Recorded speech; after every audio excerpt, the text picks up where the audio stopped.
Bienvenidos de nuevo a Carpe Mitos en este segundo vídeo.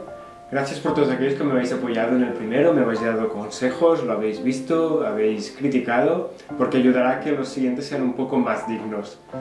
Y así espero, en este mejorar un poquito más. Gea. ¿Por dónde empezar? Hablar de una entidad como Gea, la personificación de la Tierra, es complejo, porque ya desde el principio denota muchísimos ámbitos de actuación, ¿no? Como podría ser la fecundidad, la maternidad, los augurios, la ciencia. ¿Por dónde empezar? Pues me gustaría que fuese con una reflexión. ¿Os habéis parado nunca a pensar en la magia que hay en que una semilla dentro de la Tierra, o sea, dos elementos muertos, ¿no? Una semilla, tierra, esta conjunción cree una forma de vida, esta semilla germine? Tiene un componente mágico, ¿no? Imaginaros, si lo es para nosotros, ya en la civilización científica en la que vivimos, imaginaros cómo sería por ya culturas pasadas, cuando veían este proceso de generación de estos pequeños elementos que gracias a la fuerza, a la fertilidad de la tierra, crecían y se convertían en plantas o árboles. Sí que es verdad, falta un componente, es el agua. Gea, curiosamente en la mitología, se la vincula a varias divinidades acuáticas, ¿no? La principal de ellas es Pontos, ¿no? Es la personificación del agua, con la que tendrá 5 hijos, 5 divinidades marinas, pero también hay la personificación del cielo. El cielo es de donde cae la lluvia, será Urano. Con él tendrá la primera generación de divinidades. Fijaros, son dos entidades acuáticas, una por la propia personificación del agua, la otra por la personificación del cielo, de donde cae la lluvia. Gea también tendrá hijos con Tártaro. Si recordáis en el anterior vídeo, hablamos, ¿no?, de estas criaturas horribles, monstruos, que engendrarán estas dos personificaciones, ¿no?, la de Gea y la de los infiernos. Fijaros, ¿por qué monstruos? Por esta antinaturalidad. La relación natural de Gea, la tierra, es con el agua, no con el infierno, con otra entidad de tierra.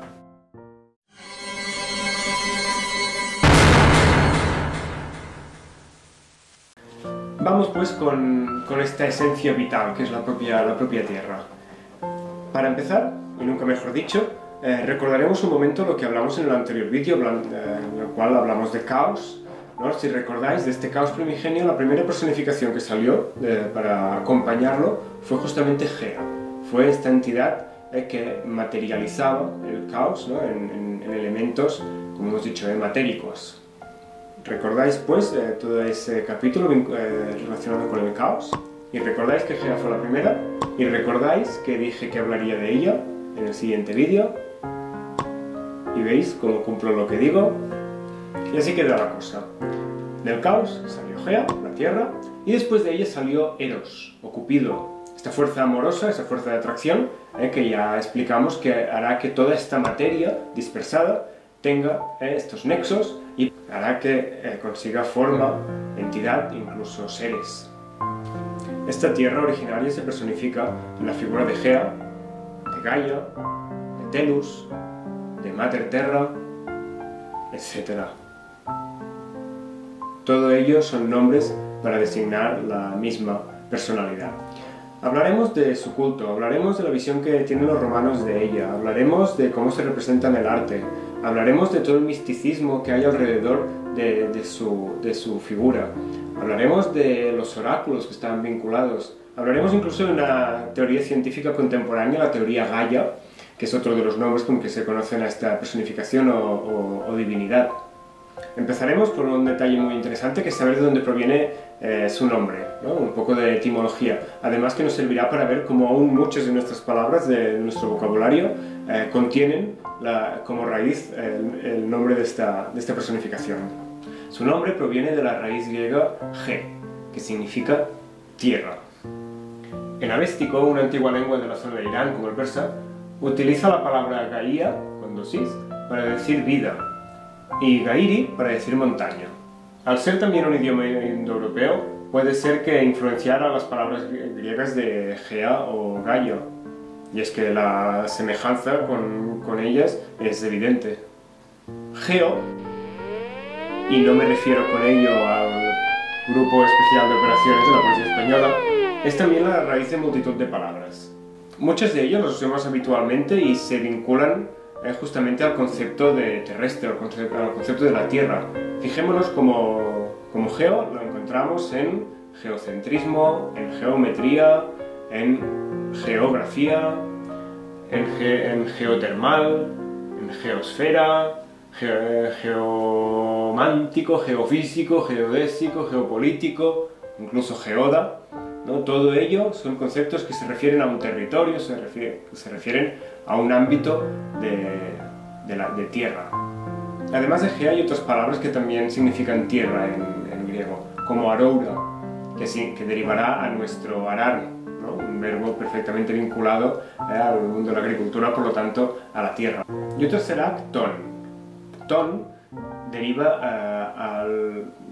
o se relaciona con todos esos conceptos del interior de la Tierra. Por ejemplo, podremos hablar de divinidades tónicas, las placas tectónicas. Todas estas palabras se vinculan también a este concepto de terrestre, más derivado al interior de la Tierra. Incluso en psicología, cuando hablan de los impulsos del inconsciente, del interior cerebral, utilizan la palabra de impulso ctónico. Podemos ver a Gaia o Gea representada de varias maneras, ya sea reclinada en el suelo con multitud de infantes, normalmente cargados de objetos que denotan abundancia, o surgiendo de la tierra, con la mitad inferior del cuerpo aún enterrada, como partida.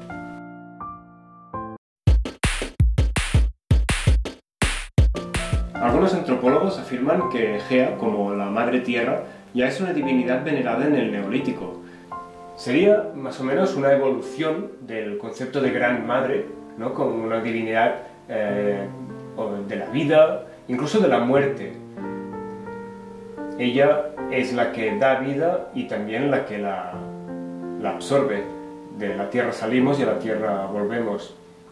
En este último momento de la prehistoria, como citado, el Neolítico, ya encontramos en Oriente Próximo y en la zona de influencia griega y etrusca varias manifestaciones de estas divertidas esculturas.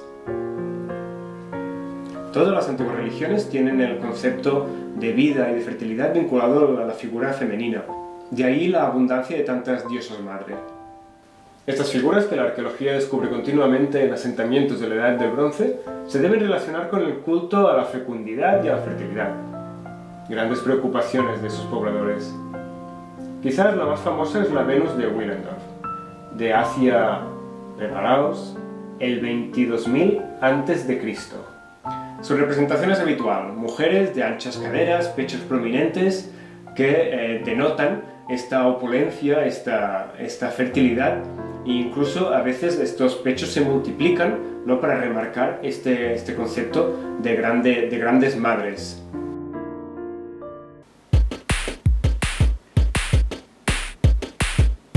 Este culto a la Madre Tierra, como incluso personificación del sustrato terrestre fértil, parece que se va transformando y generando divinidades femeninas concretas. Se va desgranando, podríamos decir. Por ejemplo, en Creta, durante el segundo milenio a.C., aparecen las figuras de las divinidades de la fertilidad Deméter y Perséfone, que son madre e hija. Estas suplantarán el culto a Gea, dando más personalidad y concretando atributos en diferentes personajes. Las citadas Deméter será la divinidad de la agricultura, mientras que su hija Perséfone será la de los infiernos, la tierra de arriba y la de abajo.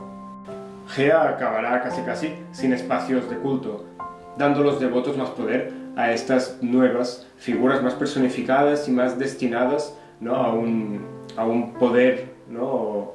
o ayuda más concreta. Muchos antropólogos opinan que este culto aún no se ha perdido, este culto a la fertilidad y a la mujer como generadora de vida, ya que incluso hoy en día hay muchas religiones que aún siguen manteniendo este punto central. Fijémonos en el cristianismo, cómo convierte la figura de María en la gran madre. No como una figura divina, ¿no? En ningún caso el cristianismo diviniza a María, pero sí como una figura de devoción. Sin embargo, y como curiosidad, saliendo del mundo de la religión y la mitología, el concepto de Madre Tierra también cogió otras esferas de actuación.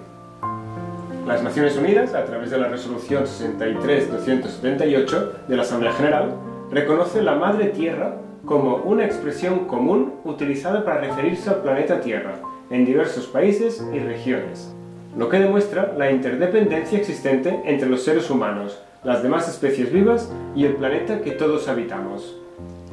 Por lo tanto, volvemos a recurrir al concepto de Madre Tierra para hablar de todo el planeta como este ente.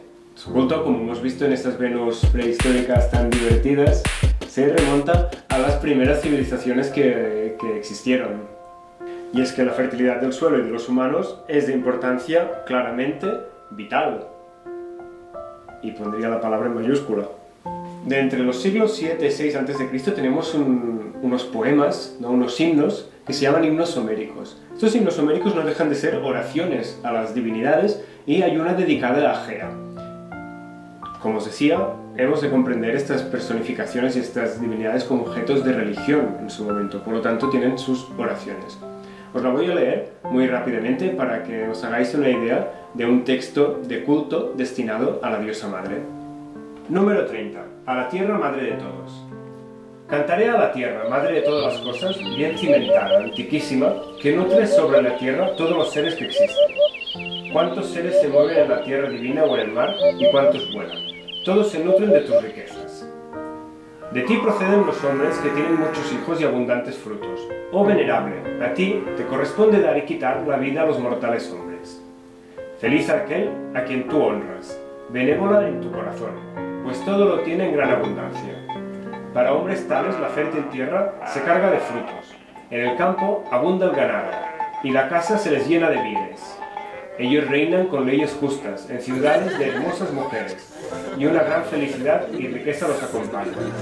Sus hijos se vanaglorian con pueril alegría. Las doncellas juegan y saltan, con ánimo alegre y en cores florecientes, sobre las blancas flores de la nieve. Tales son los que tú honras, veneranda, pródiga diosa. Salve, madre de los dioses, esposa del estelado cielo. Dame, benévola, por este canto una vida que sea grata a mi ánimo, mas yo me acordaré de ti y de tu canto.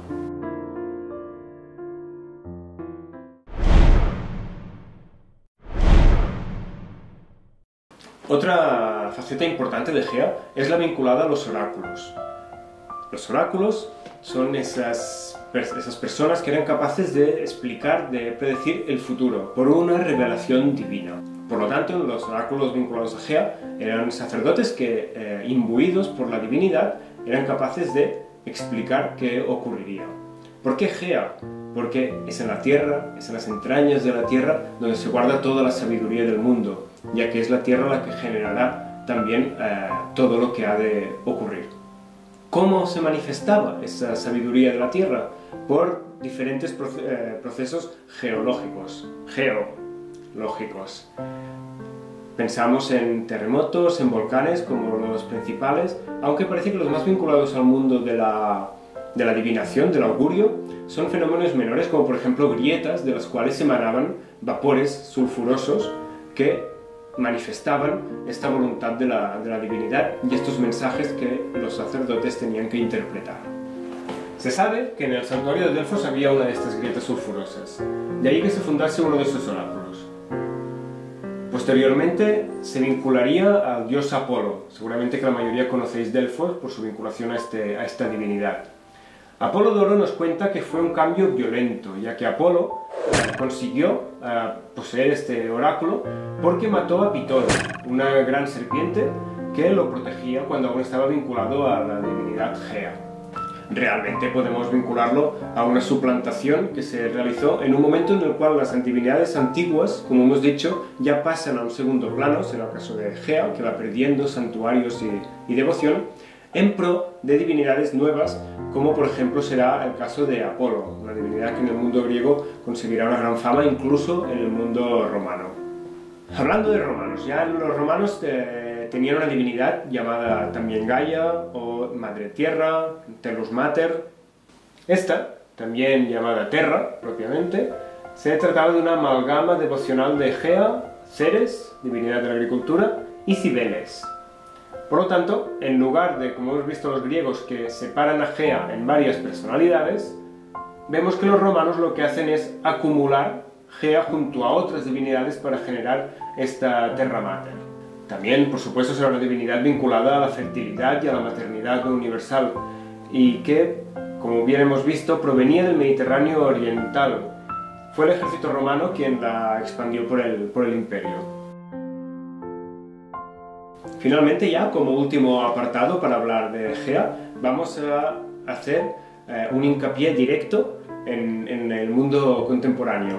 Ya hemos visto varias pinceladas de cómo aún, ella sea por esta raíz del geo, ¿no? O este culto a la maternidad o la fertilidad, es algo que aún vamos rememorando, pero es curioso cuando aún hay experiencias científicas o teorías que aún recurren a estos nombres o a estas personificaciones para nombrarse o para fundarse.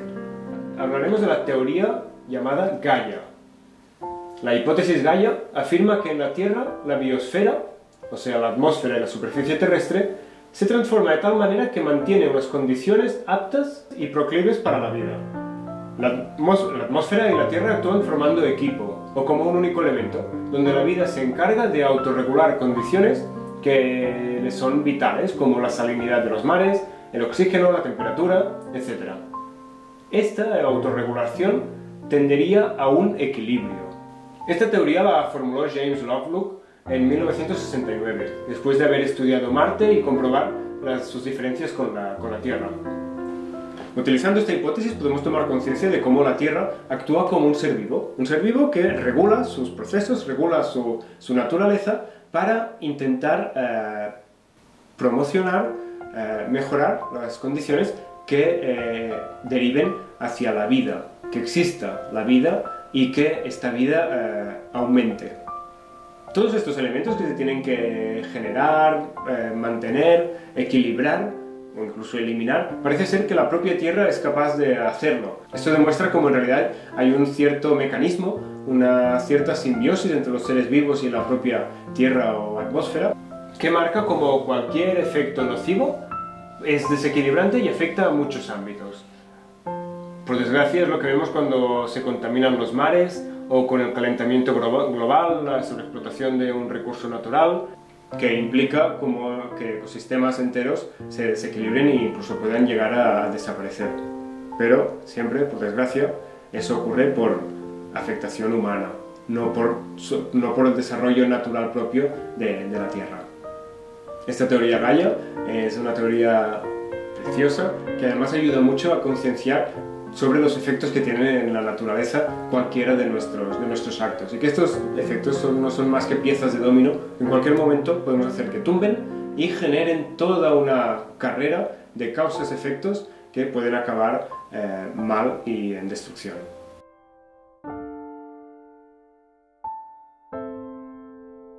Debía servir este vídeo para concienciar cómo la mitología está presente en nuestro presente, pero casi que hemos acabado haciendo una reflexión sobre ecología que también la encuentro fantástica y también la encuentro muy necesaria.